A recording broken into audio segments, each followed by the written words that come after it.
Talk with Londi. Sikhuluma ngoku-uplifta abantu besifazane abasebenza kanzima ukukhuphula iy'mpilo zabo ukuze bafike la befika khona, basapota ama-families wabo, basebenze kanzima ukuze bafike la befika khona. Lana sengumama umuntu uzosipotela ukuthi ukuze afike la afike khona ufike kanjani, ibhizinisi lakhe ngaba ama-challenges abebhekana nawo bekwama-challenges kanjani, and ngabe kunjani ukuba umuntu wesifazane ubheke ifamily yakho ngapha kufunde ukuthi kumele ube-businesswoman. Nangu umama esikhuluma naye, so umama uthe ecamereni ukuthi ucela ukuthi singambizi ne, so mina ngizobuza imibuzo kumama, umama uziphendula asithuthuzise. Siyabonga.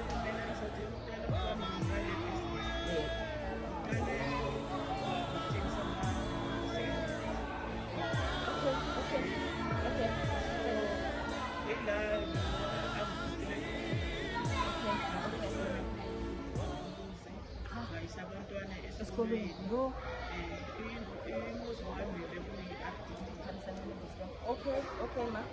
So, ukhonile ukuyikhulisa le active le mali yama-secondary. Wow, ma. Wow, usebenzile yo umama. Kodwa ngiyamuzwa umama uthi le qale khona uqale ngokuthi athengise ama-second hand wezimpahla, ukwazile ukuhambisa ingane zakhe esikolweni, ukwazile ukuthi extende umuzi wakhe kwi-RDP, but manje sekuyi-big house. Mama usebenzile yo, mina ngikushayeka izandla, yazi ingokodo esebenza njeka nawe. Ama-challenges mama ububhekana nawo ngabe kanjani?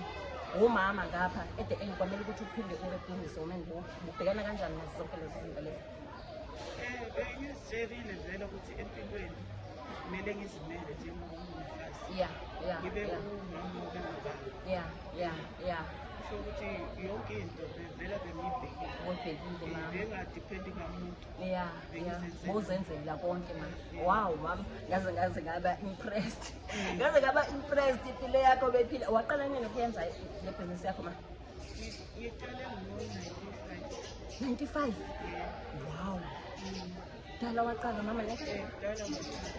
Yeah, ne? Okay, bobhekana kanjani nama-challenges mama? Uthola ukuthi mhlawumbe uthola ukuthi isitoko mhlawumbe nazo asithengwa ne? Isitoko asithengwanga, ama-customer, uyawazi ama-customer ukuthi anezinto eziningi apha ezikhompleyina ngazo. Bobhekana kanjani nazo zonke izinto ezifana nalezo? Bekwenzeka vele uthola ukuthi isitoko asithengwanga ngoba ibhizinisi yethu on and off business. Kula ngelinye ilanga sathengisa Okay. Imbadada ne? Akusizona imbadada. Okay, ma. Sorry. Lezi sandufika ngithi ngewinter besithengisa ama-second hand ewinter, ngesama ne seniyashintsha senithengisa abophahla imbadada ne. Ngathi bathi mina ngazi ukuthi imbadada. Mina ngazi ukuthi imbadada. So ngelinye ilanga vela yazi kwenzeka into vele yenzeka life. Ngabuya ngathengisanga nje. Ilanga lonke. Mara azange ugive up imvula umoya konke uhlangana nabo kodwa awugive up. Ungathini ma kubantu abasha njenganathi nje abafuna impilo esheshayo, ngasho kanjani abathanda impilo esheshayo? Because mina ngasho ukuthi wena mawuthi waqala ngo-95 uthengisa waphumelela wenza izinto eziningi kanjena, mhlawumbe kuba kuthiwe mina ngizothi nangihlangana nama-challenges ngiquit, wena ungasho kanjani? Ungasitshela kanjani la kwe-Real Talk with Londi SA, ungasitshela kanjani ukuthi uma umuntu wesifazane usesemncane kwamele ukuthi ufunde kanjani ukuba independent umuntu wesifazane? Uma umuntu wesifazane kumele uzitshele ukuthi le nto engifuna ukuyenza kumele uthembele kuNkulunkulu. Umama uthi kwamele sithembele kuNkulunkulu, sizitshele ukuthi futhi le nto sufuna ukuyenza uzimisele ngayo noma ngabe kuthiwa kanjani ama-challenges uhlangana nazo. Cabanga umama waqala ukuthengisa ngo-95 ethengisa amaveji nama-fruit wakhe amahle kanjani, namhlanje ukwazi ukuthi a-extende umuzi wakhe, ukwazi ukuthi athambise iy'ngane zakhe esikoleni, usathengisa namhlanje. Ngabe thina abantu abasha singakhona yini ukuba independent njengomama?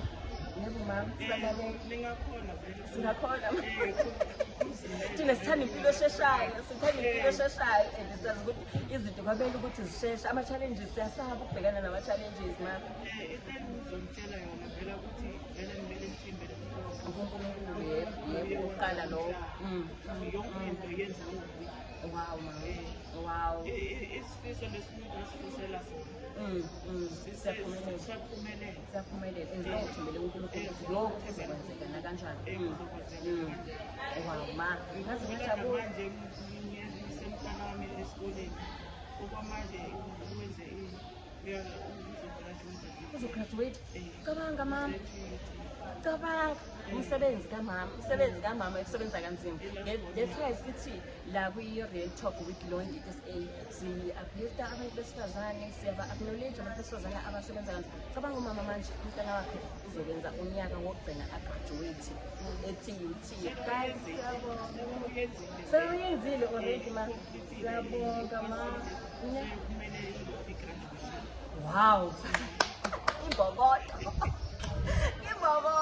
Siyabonga kakhulu baba siyabonga kuba laba. Uzimele nje uyiwani ma. Wow, but uNkulunkulu njalo nje ubeke isisilo. Ne. Uzoyeka kanjani ma uthembela kuNkulunkulu? Namhlanje nakusasa useseyena. Wow. Siyabonga kakhulu mama ukuhlangana nawe namhlanje ne. Siyabonga kakhulu ukuhlangana nomama kwi-Real Talk with Londi SA namhlanje. Guys, can you please go to my YouTube channel, subscribe and like and comment. Ninthandani guys, ninthandani. Sisajabula ukuhlangana nomama namhlanje. Umsebenzi ongaka awenzile imbokodo. Sithi abantu besifazane ababe independent bangathembeli kwabanye abantu. Impilo efikayo engathi ingcono ayifike kodwa nawe ube uzama. Injalo ngisho mama. Yes, impilo efikayo ifike nawe ube uzama. Kunjalo nje bakithi. I-Real Talk with Londi SA. Siyabonga kakhulu. Ninthandani. Uthi subscribe lapho, ni like, ni comment.